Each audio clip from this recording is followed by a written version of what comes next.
En este vídeo voy a pasar un año entero creando un videojuego de terror. Desde mi humilde habitación en Lima, Perú, ¿será que se convierte en un éxito y me hago millonario, convirtiéndome en el Scott Cawthon peruano? ¿O por el contrario fracasa y tengo que seguir cazando palomas para sobrevivir? Mi juego actualmente cuenta con más de 50.000 descargas en la Play Store y más de 600 reseñas, en su mayoría positivas. Pero volvamos al primer día, cuando el juego todavía no existía, cuando la idea para hacer el juego todavía no existía. Yo estaba a punto de salir de vacaciones de la universidad y quería hacer algo productivo hasta volver a clases. Lo que inmediatamente se me ocurrió fue crear un juego en 3D, ya que nunca antes lo había intentado. De hecho, tenía 2 años sin crear ningún juego, y todos los que había creado habían sido 2D, en estilo minimalista o pixel art. Lo primero era pensar en una buena idea, pero como no se me ocurría nada, me puse a buscar juegos populares para inspirarme, ya que mi plan era hacer una copia de uno de estos juegos, publicarlo en la Play Store, ponerle un huevo de anuncios y a farmear dineritos. El problema es que la mayoría de estos juegos populares ya tenían no solamente una, sino varias copias en la Play Store, que hacían exactamente lo mismo que yo quería hacer. Así que tuve que buscar juegos recientes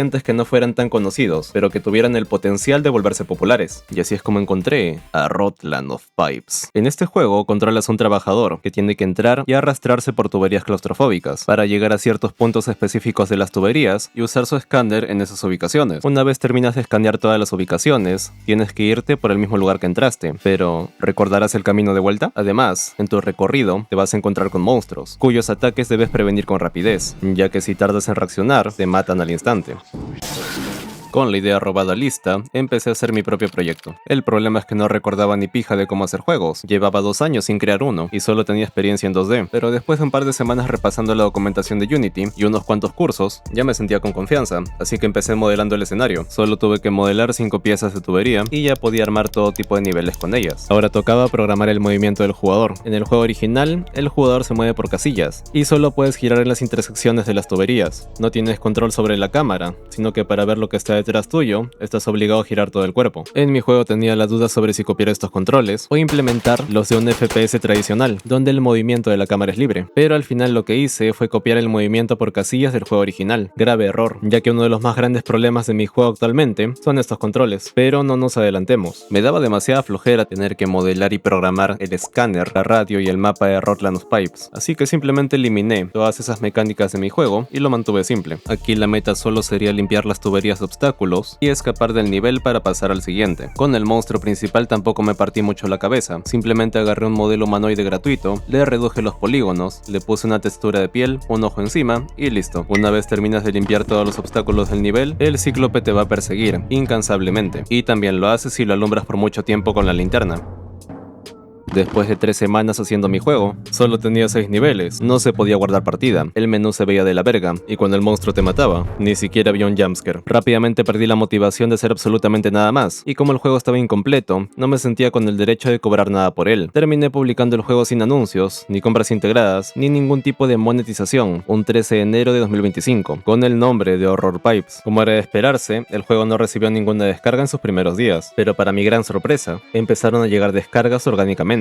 Es decir que Google estaba recomendando el juego, terminando su primera semana con 44 instalaciones, lo que no es demasiado, pero comparándolo con los resultados de mi juego anterior, que en 4 años solamente llegó a las 100 descargas, era algo que no me esperaba. Encima Google lo eliminó justo después de llegar a las 100 descargas. Horror Pipes, en cambio, en su primer mes obtuvo 113 descargas. Ahí mismo aparecieron los primeros gameplays en YouTube que le dieron algo más de visibilidad, y pronto me contactó un publisher mexicano que quería hacer un trato conmigo. Para el que no lo sepa, un publisher es una empresa que distribuye tu juego y le hace publicidad, llevándose una tajada de las ganancias. Él me propuso darme el 70% de lo que el juego generara en anuncios y compras integradas, además de $100 por adelantado. Cuando vi que alguien estaba dispuesto a soltar dinero por este bodrio, recién me tomé en serio la cosa, y decidí rechazar el trato para terminar y monetizar mi juego yo solo. Ya van a ver cómo me fue. Así que me puse a terminar todo lo que faltaba, sistema de guardado, hacer que la luz de la linterna sea regulable, inventario, más niveles, más monstruos, una tienda de cosméticos y un modo infinito con escopeta, desmembramientos, cartas aleatorias que te otorgan habilidades como en un roguelike. En este punto mi juego ya no tenía nada que ver con el original, por las nuevas mecánicas más enfocadas en la acción que estaba implementando. Cuando ya se sentía como un juego más completo, recién ahí implementé los anuncios y las compras integradas. Empecé a utilizar TikTok para promocionar el juego, copiando el mismo estilo que usaba el publisher mexicano para promocionar sus juegos. Así es como a los 5 meses de ser publicado, Horror Pipes alcanzó las 10.000 descargas. Para contar mi experiencia, hice mi primer video de desarrollo en YouTube, se hizo viral y se formó una comunidad muy interesante en mi Discord que daba ideas ideas y hacían teorías sobre el lore del juego. Rápidamente las descargas aumentaron a 20.000 y luego saqué 2 videos más añadiendo cosas que la comunidad me pedía: arreglos de bugs, más enemigos, un selector de niveles, modificaciones para la escopeta, opciones de accesibilidad, más cosméticos, y le pagué a un músico para que hiciera la banda sonora, a un artista para hacer skins alternativas de los monstruos y otro artista más para hacer un cómic que expande un poco el lore. Exactamente un año después de publicado el juego, ya tenía más de 50.000 descargas. Después de tantas colaboraciones con artistas, videos y muchas descargas, cualquiera pensaría que estoy nadando en dinero, pero lamento decirles que no es el caso.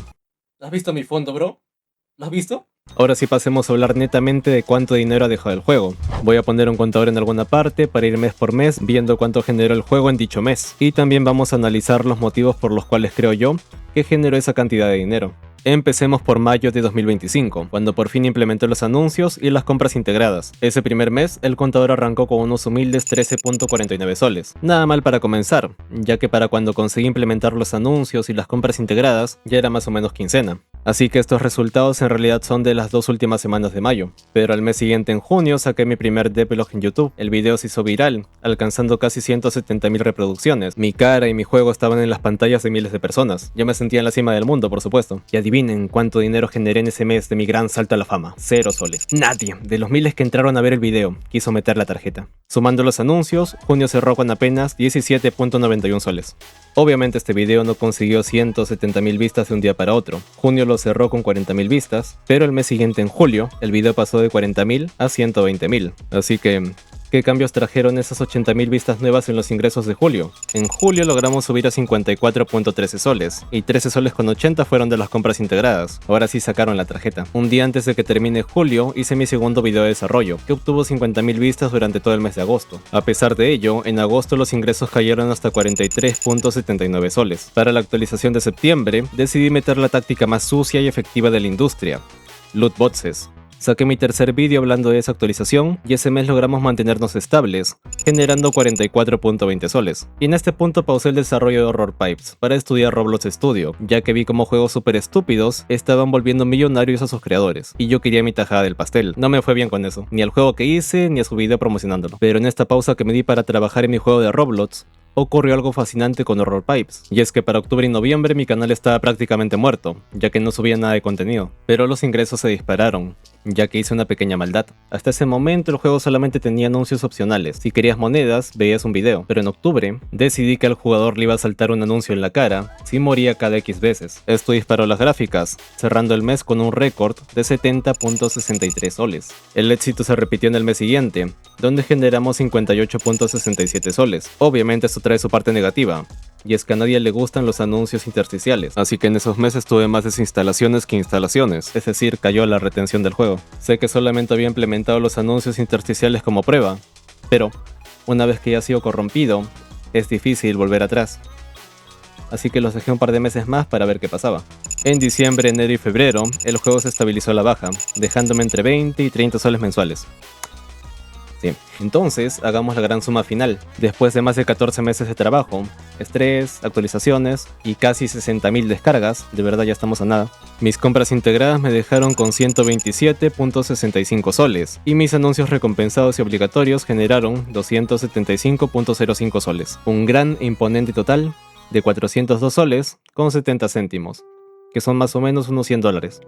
Hay otro detalle: el umbral mínimo para que Google me deposite los ingresos por anuncios son de 300 soles, y como solamente voy 275, literalmente no he recibido ni un céntimo, pero seguramente en un par de semanas llegará el umbral de 300 soles y finalmente me harán dicho depósito. Pero a ver por qué, ¿cómo es posible tener casi 60.000 descargas y ganar tan poco? Para no aburrirlos con analíticas complejas, les diré que a menudo el juego tiene más desinstalaciones que instalaciones. Es decir, que la retención está por los suelos. La inmensa mayoría de la gente se baja el juego por un TikTok o por uno de los videos de YouTube, lo abren y se encuentran con unos controles estilo Dungeon Crawler. No los entienden, el monstruo los detona, se frustran y borran mi juego en menos de 5 minutos. Y sin tiempo de juego, No hay anuncios vistos, ni tampoco compras. Copiar la idea de Rotterdam of Pipes fue un buen plan, pero heredar sus controles tipo tanque fue mi sentencia de muerte en la plataforma móvil. Aquel género opresivo, donde te mueves en cuadrícula y giras lento, es muy respetado en PC, pero publiqué un juego muy difícil y estresante en una plataforma donde el 99% de la gente juega en el baño o en el transporte público para relajar el cerebro. Por eso he decidido dejar de pelear contra la corriente. He mandado los controles de tanque al basurero y estoy rehaciendo el juego desde cero, pero esta vez apuntando a Steam, la tienda más grande de juegos en PC. Aunque también publicaré la nueva versión en móvil, no veo por qué no. Estoy metiendo movimiento libre, cámara fluida,